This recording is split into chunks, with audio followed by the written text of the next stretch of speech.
Good evening, everybody, for KSA. This is the May meeting.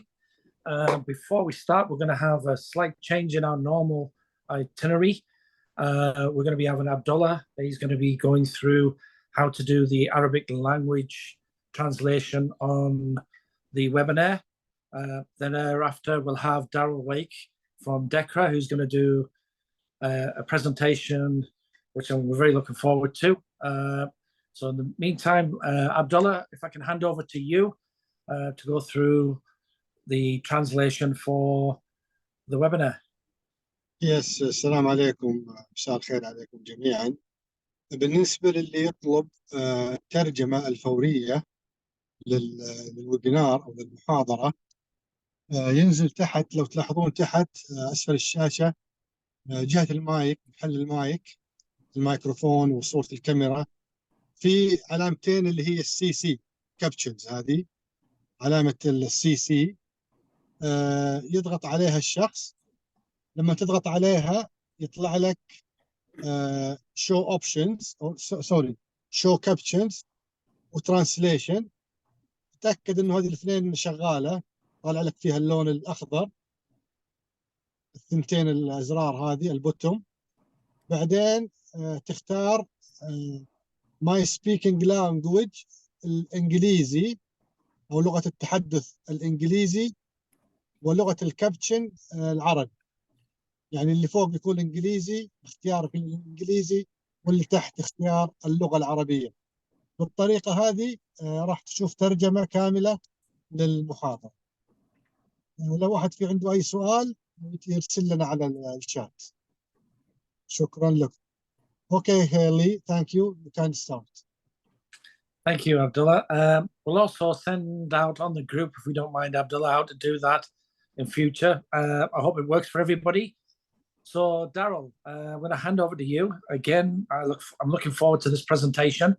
And again, thank you for coming forward to present to the KSA branch. Thank you very much, Lee. So, good evening or good afternoon or good morning or wherever you are on the planet at the moment. So, as Lee said, my name is Daryl Wake. The accent gives it away. I'm not from this part of the world. I currently live in the UK. I'm originally from Australia. Just very quickly, my background was the Royal Australian Navy for 10 years. Excuse me. Essentially, I was an air traffic controller on warships for nearly 10 years. And then I joined the... Sorry, I got a bit of a frog in my mouth here. Hang on. And I joined what's referred to as the world's largest mining company in BHP. I now work with DECRA. The legacy company was BST. Tonight, of all places, I'm actually in Jeddah. So we've got a large project that we're doing in the Grand Haram in Mecca. We've been there before in the past during the height of COVID. I was just saying to other people on the call tonight, I'm actually in the exact same room where I was locked up for 5 days 4 years ago. So there's a bit of insights about me. I currently am the Director of Business Development for DECRA Organisational and Process Safety, but I've done similar projects for nearly 10 years now across industry, and it's lovely to be with you here tonight. Just also, IIRSM, as I was sharing previously, believe it or not, I used to be the secretary for the UAE branch as well, based out of Dubai, and we didn't start with many people, and then I think we grew that branch to nearly 700 people, including nearly 100 people face to face at the last meeting that I attended. So I well and truly know about your association as well. So tonight, as Lee was saying, the topic is around this thing that around serious injury and fatality prevention. This is not. It's going to tell you how to do it, but it's definitely going to tell you around the things that we as risk and safety professionals really need to keep our eyes out for on a day-to-day basis. So the starting point is a piece of data. Now I'm going to ask a question to start with, and that's the way I operate. I like to engage. So for any of you on the call tonight, there's 2 trend lines. One is black, one is red. The black trend line over a period of time it's about 20 or 30 years. The black trend line is non-fatal rates. All right, let's call it our lost time injury fatality rates, frequency rate, whereas the red line is the fatal rates. Now, this is from out of US Bureau of Labor Statistics. But when you look at these two trends, lost time injury frequency rate and fatality rates over a long period of time, what do you see? It's a question to the audience now. What do you see when you look at these trend lines? Anyone? What do you see?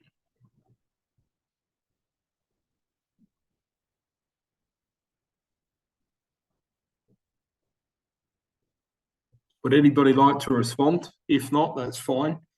But as you can see, over the past 30 years, the non-fatal rate has improved quite a bit, whereas that fatal rate has not. It's pretty much plateaued. Now, you might be thinking, well, Daryl, come on, that data's, it's a few years old now. But I'm going to go a bit further so far as the data and why this is a problem.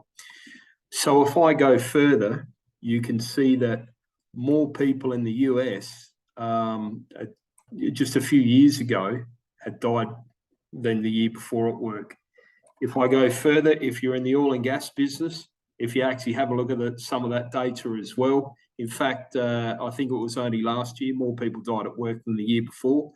And if you go to somewhere like the UK, where I reside, some of the strictest and most stringent regulations around health and safety, you can see pretty much between 2018 and 2023, there's been absolutely no change whatsoever. So it's still a problem. And some of you might be sitting there from your companies and thinking, this is what we're seeing in our data as well. So that's the starting point for us.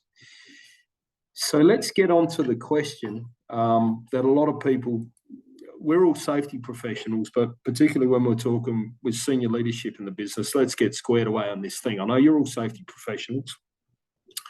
The traditional safety perspective is, look, at the end of the day, we want people to go home with their families. That's what a lot of people tell us. From our point of view, it's simply about this word exposure. All right. Now, exposure could be high exposure and or low exposure, but it's about how good are we, or perhaps in some instances, how lucky are we in managing exposures for not only myself, but other people as well. So when we talk about safety in the context of being highly reliable and excellent in safety performance, how well as you as an organisation are managing or controlling exposure at the working interface when you put people to work. So that's the answer. Are you good, or perhaps are you lucky? Now, the starting point for us as an organisation, it was BST, now DECRA. So we started seeing those two trend lines coming very, very close together. So what we did, we ended up getting a bit disturbed, as did, you could see some nice little logos down there. Some of the other organisations that we'd been partnering with for many, many years were starting to see similar sort of trends and or concerns from not only their data, but industry data as well. So we assembled them all together, and the request was bring 1,000 or bring as many as possible incident case narratives and investigation processes that they may have had in their records or within their companies.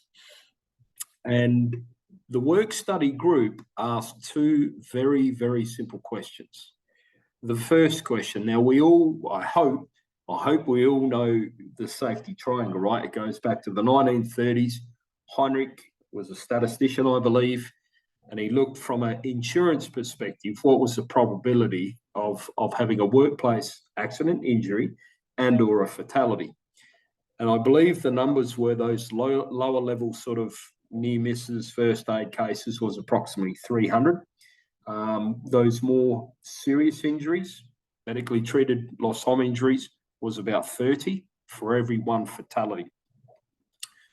So when we looked at the data that we collected with these organisations, the very first question was, when we look at this data, does it describe what's happening? All right, so 1,028 cases across about 7 or 8 different big companies. Do you have more of these, less of those, and not many fatalities? And as you can see, the top right-hand side was the data. The answer to that was yes. We see more of those, less of those, and not many fatalities. Okay, tick, done. Now, us people in the safety business for many, many years have had this concept around, if we work away at the bottom, we chip away at the bottom, the near misses, the hazards, the first aid cases, those numbers at the top should improve, should reduce. So the second question was, does Heinrich's triangle, when we look at the data, does it predict what's going to happen? And the answer to that was no. I'll show you another graphic in a moment. The answer was no. All right. So just hold that thought for a moment and I'll come back. So what we found was actually there was a subset or a triangle within Heinrich's triangle that says a typical amount of these events, whilst they may well be quite benign, had the potential to be much, much, much worse. And I'll share you a few things in a moment. So that was the starting point for us in getting heavily involved in serious injury and fatality prevention. So definitions. When we work with clients, typically we advocate. We have a baseline, of course, a centerline approach to all the definitions, but some clients like to tailor-make it to fit their business. So when we talk about serious injury, we talk about 2 things. So life-threatening, pretty much the definition is, after the incident, if the employee involved in the accident did not get immediate life-preserving support, let's say from a paramedic, a medic, or perhaps a doctor, that person most likely would have passed away. So that's the first thing, that's life-threatening. Life-altering, of course, it's a permanent and significant loss of a major body part or organ. Amputation's one, could be blindness in one eye, perhaps paralysis, etc., etc. And the third thing, of course, we know about is a fatality. So when we talk about SIF, serious injury, they're the 2 definitions. Is it, or has the potential to be, life-threatening and life-altering? Or in fact, excuse me, is it, or does it have the potential to cause a fatality? Now, when we talk about what is the SIF exposure rate within organisations or perhaps within industries, we talk about 2 things. So we talk about SIF actual, it's actually happened, so it's been a serious injury of those 2 definitions, or indeed somebody has passed away at work, sadly, and the potential for it. Now, when we talk about the potential, there's a bit of criteria as well. It's one of those criteria, this is the Darryl Wake point of view, is we have a oh my God moment. So that's one thing. A second thing is there's a realistic possibility the outcome could have been worse. And the easiest way to explain it from my point of view, whatever the incident was, if you repeat that incident 100 times, would the outcome be much, much more worse or had the potential to? So those things together adds up to what we call SIF exposure, and you could put a metric around that as well. So when we talk about that, that's the definition. Again, I'll share this. When we talk about SIF exposure in organisations, this is how we calculate it. So what triggers these events? Again, our point of view, our terminology, we call it precursor, right? So it's something that pretty much together is or can result in these bad and nasty incidents. So 3 things must occur for these events to have SIF actual, SIF potential exposure criteria. The first thing is you have to have a high risk situation. Typically those administrative tasks, a lot of our people do not classify for that. Again, we build toll gates and decision trees, looking at organisations' specific and inherent exposures that they have. As soon as you put a person in a motor vehicle, we would typically say that's a high-risk situation. confined space, working at heights, lifting operations, etc., etc. Now, through the data analysis, what we did find, those high-risk situations which ended up in SIF potential, SIF actual, 81% of those tasks were normal, routine, run-of-the-mill jobs we do day in, day out, working at heights, confined space, driving, etc., etc. So they're not shutdowns, they're not abnormal situations. It's people that we normally every day put in their role to do their job. So that's the first things for these events to transpire. Second thing, you do have problems when these events occur with your management systems, your health and safety, environment, process safety management systems. They're either not in place, they're not effective, perhaps people can't read them. In this part of the world, I see that a lot. And the third thing, for whatever reason, somebody made a decision around their behaviours not to comply with the rule, the regulation, the procedure, the work instruction, whatever it is. So that's the second thing. You have problems with your HSE management systems. And the third things, they're not one-offs, all right? These events, I remember a situation, an incident, sadly it was a fatality. I had the initial planning meeting with the CEO and his response was, Daryl, this is a one-off. And I said, sir, with all no disrespect, I guarantee you by the end of this investigation, I will prove you wrong, but I'll take your word here today on face value as it is. What I did find through the investigation, there was at least 15 similar incidents which could have been a fatality as well. So they're never one-off. So you do have cultural challenges and leaders allowing these situations to occur, all right? So they're the three things: precursors, high-risk situations, problems with the management systems and controls, and they're never one-offs. They're allowed to continue.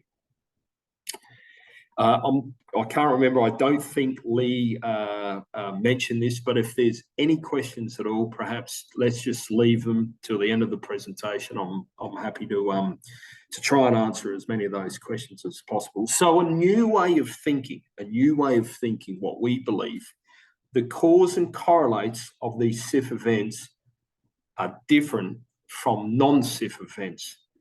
So if you have a look at the new Heinrich triangle on the right-hand side, working in the green area will never, ever, ever stop SIF events taking place. I'll show you an example in a moment. It's a true life example.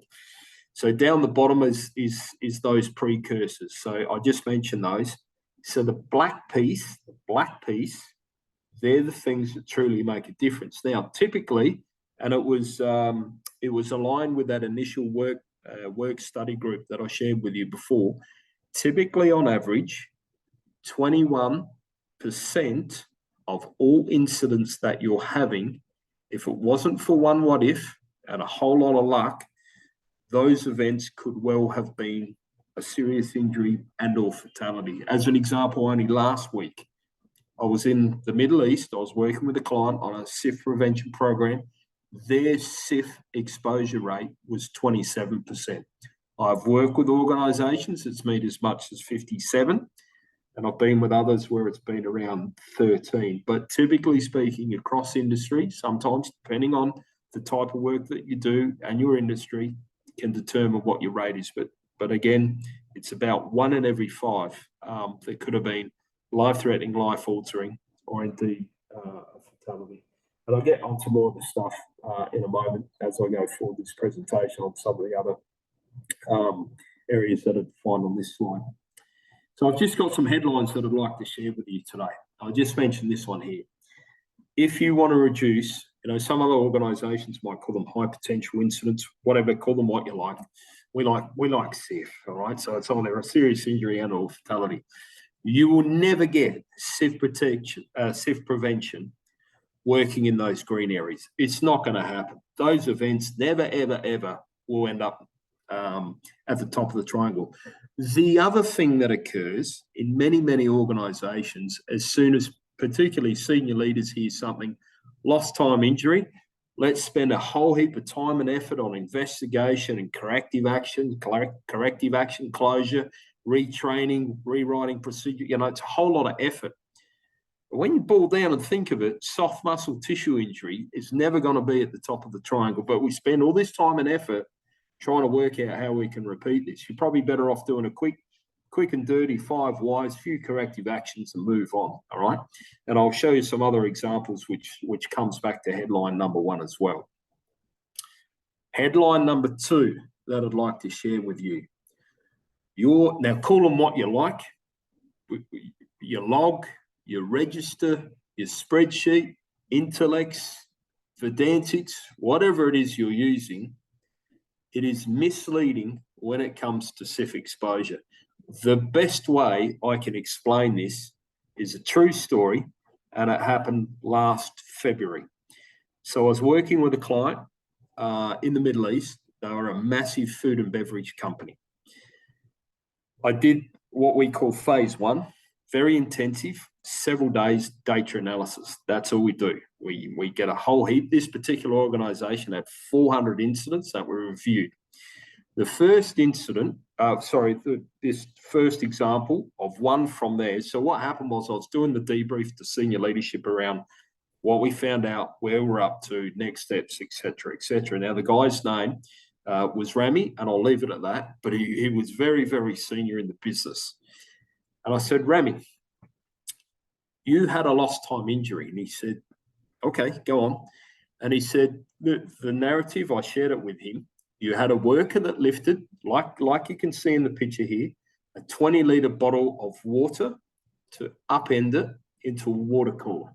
He sprained his back and he was off work for 7 days. I said, what did you do about it? I said, well, he said everything. I said, we did an investigation. We had a stand down for safety. We changed the procedure. We did some manual handling training. We did audits, inspections. And I said to him, and you lost part of your bonus. And he giggled a bit and he said, yeah, we did. I said, so a whole lot of effort. And he goes, yeah, absolutely. I said, okay, I'll share the next incident with you, which in your register, in that log, in whatever it is you might be using, but they had a register. I shared this incident with him. I said, Rami, you had a worker on top of, like, you could see, this is not the image, of course. These are not the images. I've had to replicate them. You had a worker on top of a truck about 3.5 metres up. He was pulling a tarpaulin across the load. A large forklift comes in, knocks the side of the truck. This worker fell, and then luckily there was a cargo net that was draped down the side of the truck. The worker, as he was falling, grabbed at the thing and his arm got stuck in the cargo net. There was 3 workers standing nearby. One of them was a supervisor. Now, they made the decision, a good decision, to report this, and it went in to the register as a near miss. I went back to Rami and I said, what did you do about that event? His response, first I've ever heard of this. Now, you repeat, and I asked this question, if you repeat this event 100 times, what do you think the outcome could have been? And he said, you've got my attention now, Daryl. So in the register, near miss, nothing's done about it. Lost time injury can never end up at the top of the triangle, whole heap of time, whole heap of effort, and not much return in the big picture of preventing serious injuries and or fatalities. So that's the second headline. The third headline is your biggest blind spot. I mentioned it at the start when we looked at some data. Lost time injury frequency rates. A whole heap of organisations look at it and it's their main metric. From our point of view, it's an indicator. It's not the best indicator. From our belief, the best thing you can do is perhaps benchmark you in industry. That's all you can do. I'm going to share some data again with a client. They're not in this part of the world. They're actually an Asian-based massive utilities business. And as you can see, again, over a period of not quite far off of 30 years as well, so very similar, lost time injury frequency rate. You can see it, and over a course of time, you can see some activities, some programs they put in place as well to help them drive those numbers down, and they get down to basically 0, right? Down the bottom underneath that, those coloured stars are actually fatalities. The different coloured ones is blue is their business partners, their contracting partners, and the orange, yellow ones are their staff. So as you can see, from 2004, they only had one fatality, but then from a period of 2010, everything looks great, right? We go to site, and then they have 4 fatalities within 6 months in 2015. And hello, DECRA, can you come and help us? We've got some problems here. Now, when we talk to some of these people within their organisations, so we do SIF assessments for companies as well. We found how they manage contractors was quite poor. We found pre-job risk assessments not so good, particularly with their business partners. Their job safety briefings, their toolbox talks, topic of the day, topic of the week. So there was a lot of organisations. And then when we looked at data, and their data was telling us, based on the last 5 years, that actually their lost time injury frequency rate, yes, it was low. The SIF exposure rate was 37%. So do not get focused and fixated that lost time injury is your best indicator. It's an indicator, but it's not the best indicator, and we get focused on a lot. Headline 4, our investigation and reporting processes are never, ever, ever as good as what we think they are. A company I was working with recently in Oman, again, we looked at about 320 accident investigation report forms. One thing that really stood out for me, narrative, the case narrative, we couldn't understand clearly in 49% of those, the narrative supporting the incident, what the hell was going on in the incident. So that was number one, 49%. The second thing, corrective actions. Corrective actions was about, on average, about 1.2. So just over 1 corrective action for every investigation from the system that they had in place, low. Those that had SIF potential, not just the SIF actual, SIF potential was actually lower. It was actually lower. It was more like 1 or 0.9 or something like that. The third thing, and that comes in on the next slide here, the corrective actions. How the hell are we going to make sure once we have these SIF events, they never, ever, ever happen again? That's what we're after. No repeats. It's I think doing the same thing is, over and over again is the definition of insanity, right? Now, where should your corrective actions be? Again, this big food and beverage manufacturer in the region, of those incidents that we analysed, 97% is what I'll just get my pointer here, is what I call in the lower half of the hierarchy of controls. Of course, where do we want to be? Somewhere closer to the top around elimination. Now, if you're in perhaps the nuclear business where you have highly, highly reliable behaviours in that business, perhaps special forces in the military, perhaps even to a certain degree aviation, particularly what happens in the cockpit, highly reliable behaviours. Now, if your corrective actions are in the lower half, it may well work. But if you have a culture and perhaps a group of leaders in your business that they're not good role models, they don't hold people to account, that perhaps they don't value and care for people as well. If you have your corrective actions in the lower half, your corrective actions are completely dependent on people's behaviours. So I have to remember my training, remember the procedure that's got 20 pages in it. I have to remember to read the sign. I have to remember to wear my PPE, etc., etc. So you're more likely than less likely to be more successful if your corrective actions are in the upper half, and therefore you take away that need to rely on what people do, their behaviours, all right? So again, you can put metrics around this, but particularly through your investigation processes, particularly those with SIF potential or SIF actual, try and get at least one corrective action in that upper half of the hierarchy of control. So that's headline 4. 5, behaviour-based safety, or even behavioural safety sciences, right?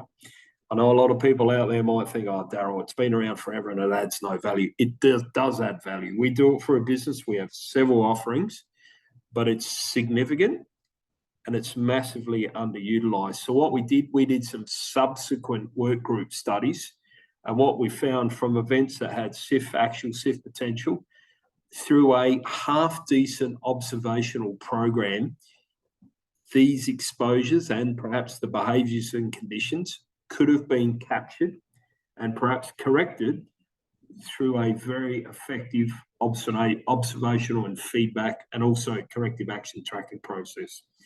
The inventory of critical behaviours, so those of you that know behaviour-based safety, generally it should be around on a critical list, not everything, because there's too much to see. A short critical list, it could be much more specific based on your data. The other thing is the observation process should be perhaps more of a leadership-based and actually, or also a HSE and risk professionals base.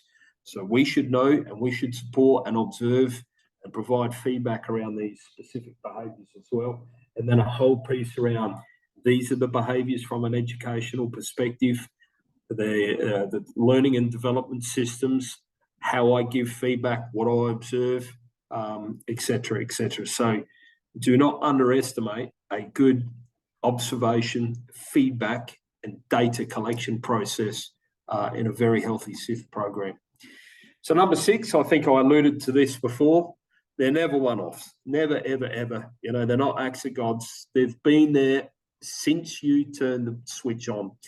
But our vocabulary, so how we talk about these things and perhaps how we react, particularly if you're up in the upper echelons within the organisation, they must change. You know, we should embrace these, particularly if it's potentials. Actual is a different story, of course, but differently the potentials, and it does need their support. Okay, so I'm getting close to the end now. So there's my takeaway through this session.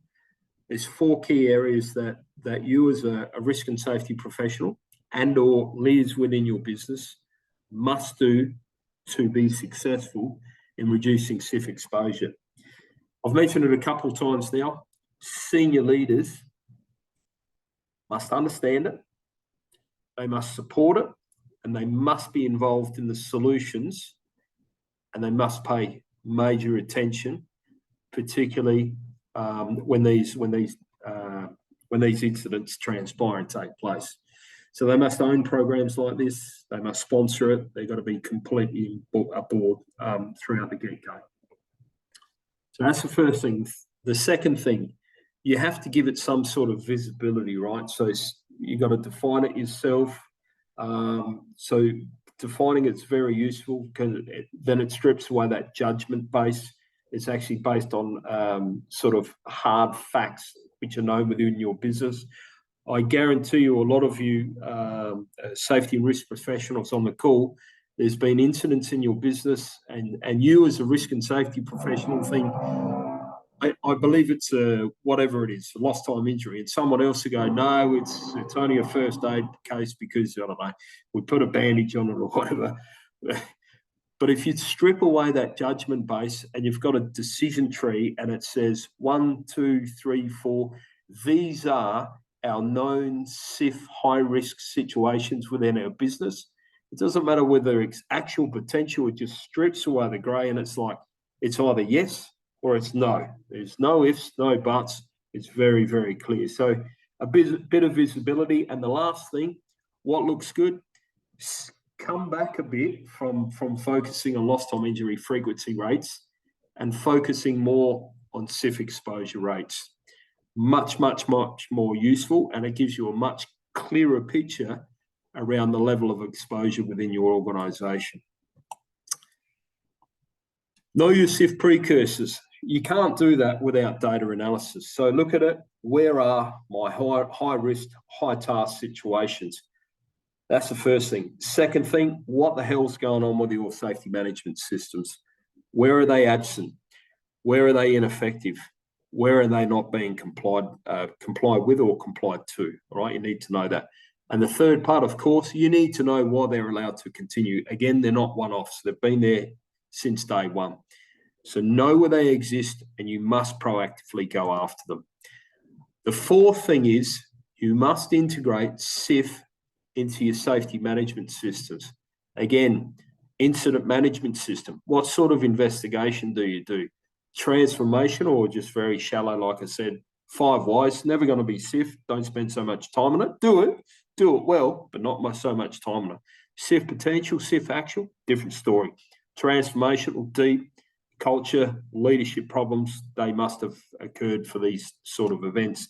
Put some metrics around it, observational processes. It can be your existing behaviour-based safety processes. It can be things such as field verification of critical controls, which are connected to your life-saving, golden safety rules, life-preserving rules. Some people talk to them.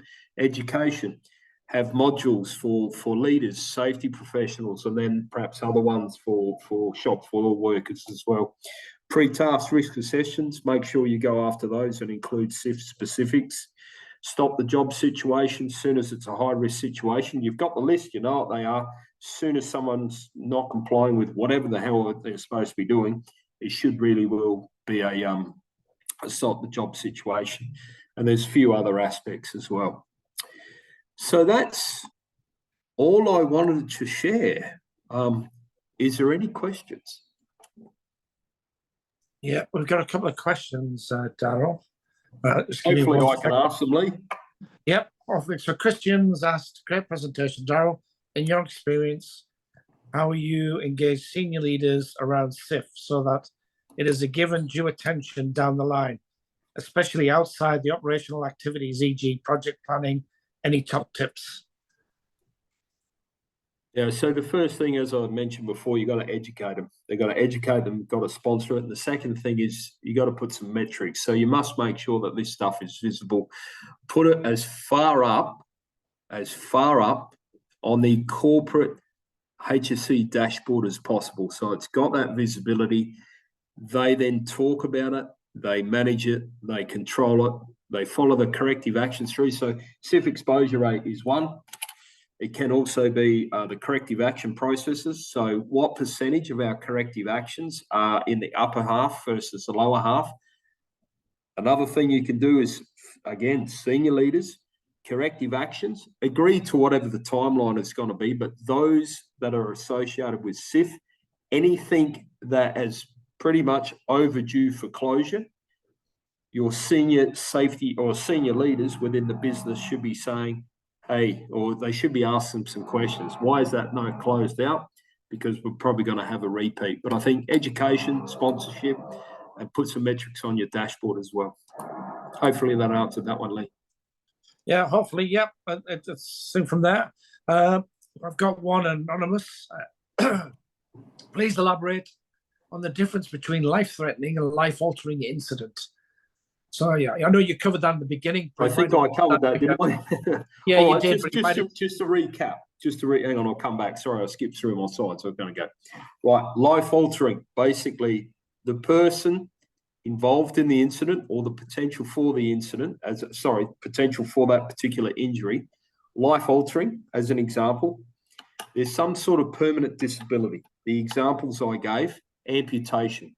So somebody's finger, thumb, foot, leg, arm was removed from their body. All right, it's not there anymore. So it's completely permanently altered for the rest of their life. Paralysis, I can't walk for the rest of my life. That is a life-altering incident. Life-threatening, let's say it's asphyxiation or perhaps even a traumatic bleed. If the person involved in those incidents, which could have been or are life-threatening, if that person didn't get immediate life-preserving support, there's a high likelihood that person would have passed away. But again, when we work with organisations, there may well be some local connotations. Another example could be, and I've seen this come up in data analysis that we've done with our clients before. Some clients have been quite close to wildlife reserves or stuff like that. So you've got snake bites. It's been one. Another one has been bees and wasp stings. So people go under this anaphylactic shock, I think it's called. If the person does not get the medication, perhaps anti-venom, there's a high likelihood, so this is life-threatening, high likelihood the person would have passed away. I hope that clarifies that one, Lee. Yep, that was, yep, you clarified that for me. I'm just checking as we're chatting, we've got another question coming in. Is there an Christian again? Not Christian Hopper, is it? Yeah, it is. Yeah, he's asking lots of questions, which is good. You know why? He reports to me. Thank you, Christian. Is there a SIF training program, or does the SIF need and integrated into other training programs? Yeah, a bit of both. I think you need to have a dedicated SIF learning and development program within your organisation. So, again, typically we start with the top and then cascade down. Now, the implementation we're working on at the moment, we're training up what's called SIF champions. So the SIF champions understand our foundational concepts. We train them up in training other people as well in those concepts. We spend time with leaders. So I think it's a bit of a tiered approach here. So start with the top, educate them around SIF and what they need to do to make a difference. We're working with a steering committee of sorts. They are the SIF champions. Then when they go back to either their departments and locations, it's a bit of, train to trainer. They then educate other people in the SIF concepts, SIF Foundation, share some of the data. And I think then you need something for the shop floor as well. Now that's whether the supervisor conveys it or your champion as well. So I think, and then ongoing, what's really important is to stick it in your induction process as well. So these are our high-risk activities that we know have SIF potential. What is SIF? So I think there's a multi-tiered approach here to learning and development when it comes to SIF. Yeah, I agree. There's always going to be a multi-purpose approach, from the top down and the bottom up. Yeah. And also the key ones that's always underestimated is the behavioural safety, which you touched on very briefly earlier. So just on that, it's a good point, Lee. It's a very good point. So once you've identified what your high-risk activities are, I did mention before, integrating into your safety management system. It's very important from our perspective.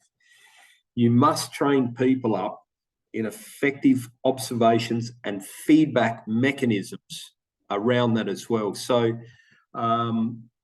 you're going to have to train people really, really well in how to do that. So that's another consideration, not only the foundational concepts, but also that observational piece, which can include your behavioural-based safety processes as well. Yeah, I agree with that. It's, over the years, it's one thing, tools that a lot of safety professionals don't take advantage of, or the companies, upper management don't take advantage of. They think it's, one of those that doesn't always work. I've got another question from you from Abdul Rahman Mandi. What do you think to improve the participation in incident investigation from top managers? Get him involved. Yeah. I'll give you an example. Can I give an example, Lee? Yeah, you can. Yeah, go for it. Right. Number one, when an investigation happens in their department, they have to sponsor it. That's number one. They must sponsor this. Two, they should select the best investigation team, depending on, again, go back to what I said previously. If it's low-hanging fruit, it's quite benign. Even if it's a lost time injury and it's not SIF potential, SIF actual, just go and do a 5 whys, have a little team, But SIF, they should be saying, do I have the capacity within my team or perhaps even in the organisation to lead this and be part of the investigation? So that's number one. Number two,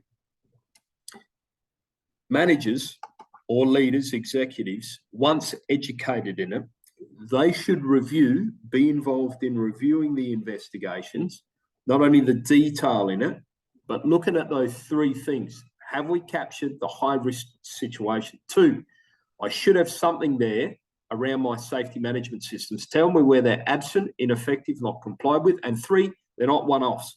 I want to see in this investigation report something about my culture and also the leaders, which might include myself, if you've got a very open, fair and just leader, about myself, where I failed to prevent this incident. And then they start to own it a bit. I think the other thing how managers and leaders can get involved is, as well, corrective actions. So when you're looking, or when they're looking at the investigation, document, report, whatever it is, look at the hierarchy of control. If all of my SIF event, whatever it is, actual potential, SIF event, if I see 100% of lower, the lower hierarchy of controls, administration and PPE, and I see that's the only corrective actions here, I should be saying to myself, if I'm a leader at any level, we're going to have a repeat here. So they should be handing it back saying, can you have a go and get one in the upper half? Because we know we're going to be more successful if that's the case. The third thing I think the managers and leaders in the organisation should do is stand up in front of people, other people, their seniors, and say, this is mine, own this. And I'm going to share with you what we're going to do about it to make sure this never happens again. So I think there's many, many areas where leaders can get involved. And the more leaders we get involved in SIF programs and SIF processes, the better off we're going to be. Yep, I agree with that. Do we have any other questions? I see the Q&A button is empty. The chat button, there's nothing, any updates? Any last questions for anybody? Give it a minute or two. If not, feel free to unmute and chat if you want to talk to one. Daryl, I'd like to thank you for a very interesting and thought-provoking presentation. Normally, when we're looking at some of the process, here we go. Daryl, Abdul, I want to thank you for your efforts. That was from Abdul Rahman Mandi. You're welcome. My pleasure. It's a thought-provoking process. It's a new way of looking at the SIF potential and everything. The industry is always changing, and like I said, you've always got to have many different ways, aspects of looking at the systems and identifying the risk and the potentials going forward to control that we don't have these incidents. And you've given me, actually, I've got some projects that I'm starting with. It's given me a little bit of a thing to have a look at and go back and say, how are we doing it? If you've got new projects, Lee, I mean, where we always start, what we believe, we're a data-rich organisation, right? Let your data inform you what your high-risk situations are, and then strip out the rest of that stuff afterwards. I mean, it takes time, but then going on to the next project, sometimes there's sort of a copy and paste, right? So based on data, what are my key exposures? What are those control measures? How effective are they? And what were those things that we allowed to continue on the last project? And just go after those things. Put some really nice metrics in place. Get those observational processes. Get the leaders involved from the outset. You start to see safety through a different set of glass lenses. Yeah, you do. You've got to, sorry to interrupt you, Daryl. You do. Sure. A lot of the times, big organizations reinvent the wheel from project to project. Passing that learnings on is a very difficult process for some organizations. And you're taking that, you push the boundaries forward on each project, but they fail to pass it on to the next, unless you're transferring a team or somebody in the organization says, look at this. This is a best practice. This is a learning. We need to, adapt this through the organization. I've got one of the chats that came in, so I don't want to be because normally I'm doing the chat. Amir Al-Hussein, kindly, is there any application to assist, I think it probably assess in statistics or AI? Because Yes, the answer is yes. So two things. I don't have it on here. I think that was Amar, right? Amar. So yeah, I'll go to AI first. You can go to the DECRA website if you type in DECRA, SIF calculator or something like that, and put in your narrative from your events. I think it'll tell you whether it has SIF potential or not. So that's one. We also do have a tool that we use. It's called DECRA Safety Platform, that many of our companies decide to invest in this to help them with not only manage SIF, but things like field verification of critical controls, things like effective toolbox talks, job safety briefings, etc., etc. So the answer to that is yes. If you have existing, now there's a lot of companies, a lot of clients with us that already have processes in place. I mentioned a few before, Intellex, Vedantics, many others as well. What you can do, sadly, I know it costs a little bit more money, but some of these organisations that have electronic safety, data management systems can alter these existing ones, sometimes effectively, sometimes not so effectively. But you got my details, Amar. I can reach out to you at some point. But start with the it's free, it's online. The free. Just put your narrative in, and it will tell you yes or no whether it has SIF potential. Okay, I've got another one come through from Mohammed Goda. What's the difference between SIF SIFA and SIF SIFI? We've covered this earlier on. It was one of the earlier questions, Mohammed. Actual and SIF potential. Actual, yes, life-threatening, yeah, or life-altering. It actually happened, or the person actually died. Potential, okay. Person could have died. The person could have had a serious injury. That's the definition. Yeah. And Christian's helping you out again. The free SIF tool is here at https www.organization-safety-reliability/SIF-potential/. So we'll put that on the group. Guys, have a look at the website from there. Thank you, Christian, for that one. I just posted it into the chat, so everyone will be able to see it. Can you say that again, Lee? I didn't get it all. No, I just posted it into the chat, but I didn't want to interrupt you whilst you were in flow. So yeah, you can listen back on this webinar. I know that a few people will be doing that to have a look.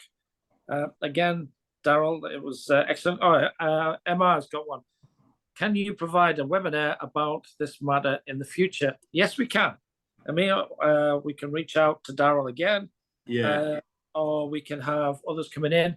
But yes, it's Can I suggest something else, Lee? I'm very sure. So a couple of things. If you go to the QR code, it'll give you our white paper. So it's our point of view document. It's our point of view document on SIF. I'm sure my trusty ally and Christian's already typing away there somewhere.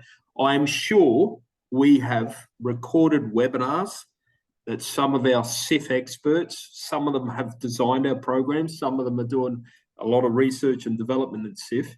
I'm really sure I can probably get some links. So if I can send it to you guys in due course, have a look, learn, share, make the world a safer place. It's not getting better, fatalities. Why am I so passionate about this? I lost two of my closest friends at work, and that's why I do this. Yep. Yeah. I think that would be a good one. I don't think there's any more questions coming through. I have. There we go. So yes, we can. We just covered that. More webinar focus on analysis of statistical trending and incidents will be so helpful. We can have a look at that as IIRSM going forward. It's something that I enjoy doing. I'm going to look at as well. Christian's just put in the webinar chat about the link for the downloads. So he's already done that for you. So that's great. Brilliant. So again, Daryl, I'd like to thank you for your time. It's an amazing talk. I really enjoyed this one. And to the members, thank you for participating in the questions. We had a lot of good questions coming out of this session. So that's telling me that you've hit home, and it's been a I'm trying to think of the right words. It's making everybody think about how they're looking at the culture and statistics and on SIF. So again, I thank you very much. You're welcome. Thank you very much to IIRSM, particularly the Saudi Arabian chapter. I've been there before. I know what it's like.